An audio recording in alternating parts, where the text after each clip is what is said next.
The 1960s, a decade of social upheaval We're willing to be beaten for democracy. and change, I have a dream today. of war This nation will keep its commitment from South Vietnam to West Berlin. rebellion, and fear. It shall be the policy of this nation to regard any nuclear missile launched from Cuba as an attack by the Soviet Union on the United States. It was an era that opened our minds and touched our hearts. And through it all, two leaders with liberal sensibilities drove America forward with confidence and vision. The presidencies of John F. Kennedy and Lyndon Johnson created a lasting impact on America in the 20th century.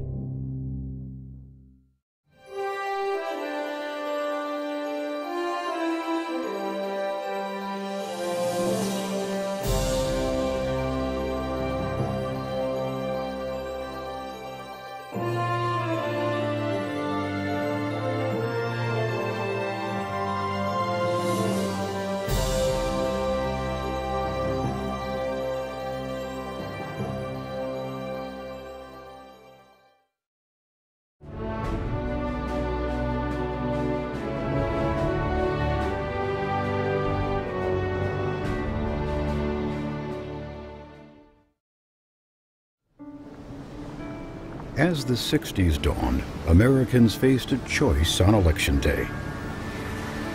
Support Vice President Richard Nixon, or take a chance on a young Democratic senator from Massachusetts, John Fitzgerald Kennedy.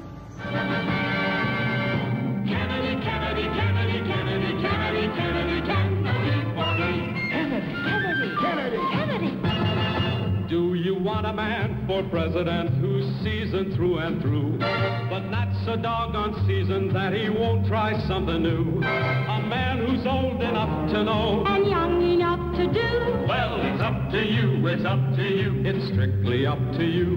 Do you like a man who answers straight? John F. Kennedy hailed from a wealthy Boston family with long-standing political ties. But when he announced that he was running for Congress in 1946, many thought he was a long shot. The state's senior politician, Tip O'Neill, remarked, "He didn't look any more like a Boston politician than the man on the moon." But Kennedy won, and 14 years later he set his sights on the nation's highest office. He faced an uphill battle to the White House. He would be the youngest candidate ever elected to the office, and the first Catholic. Some Americans feared he would be overly influenced by the church. I was chairman of the Subcommittee on Reorganization, which But Kennedy pitched his experience and said he was the better man for the job. The question really is, which candidate and which party can meet the problems that the United States is going to face in the 60s? The campaign brought the first ever televised debates.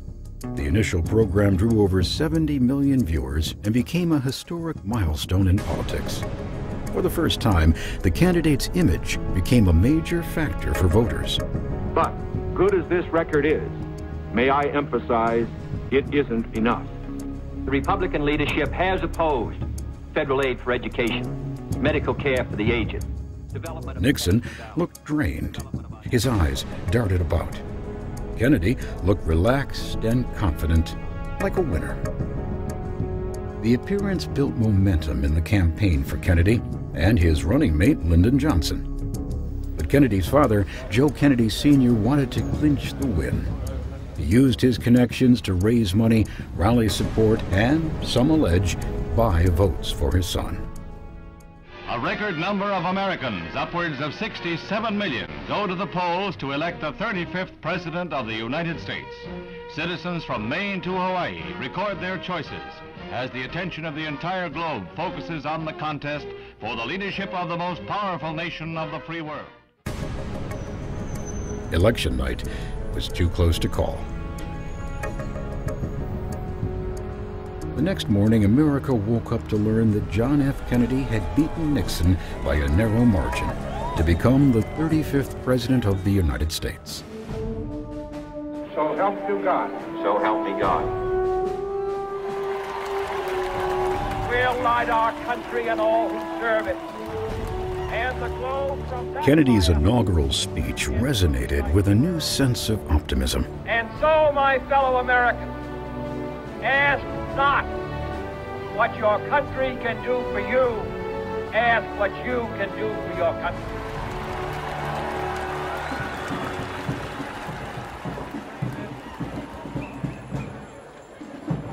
Kennedy's speech marked the beginning of a presidential age that sparkled with potential.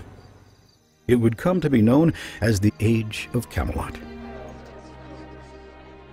President Kennedy surrounded himself with brilliant thinkers, including Robert McNamara as Secretary of Defense, Dean Rusk as Secretary of State, and the president's closest confidant, his younger brother Robert, or Bobby, who served as Attorney General.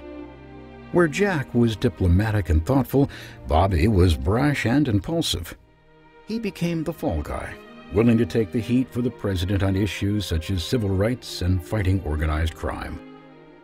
The new administration was inspired by social and political changes taking place at home and around the world.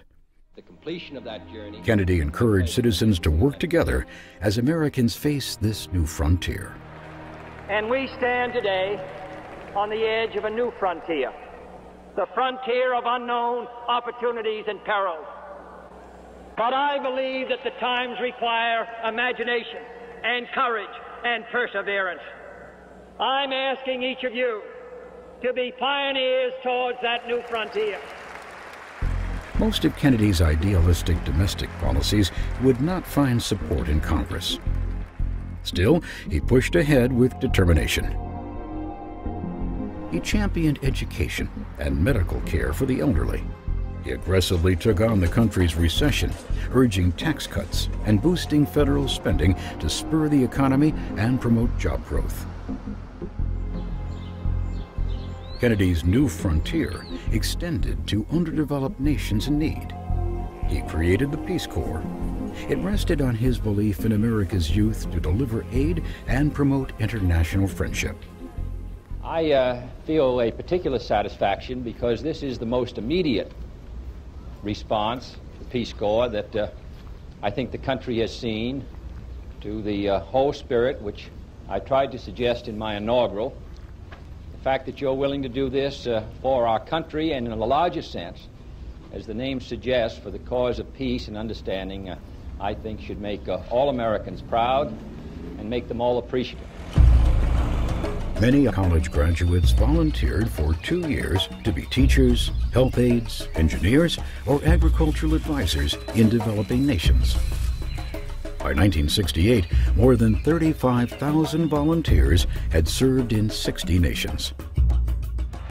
Another international priority was maintaining stability in Latin America.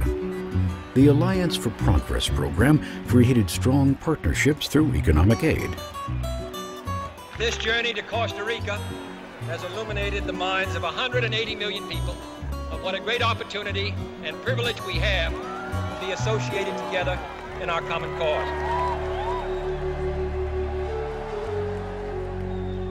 The common cause was improving the standard of living in Latin America and using economic development to prevent communism from taking root.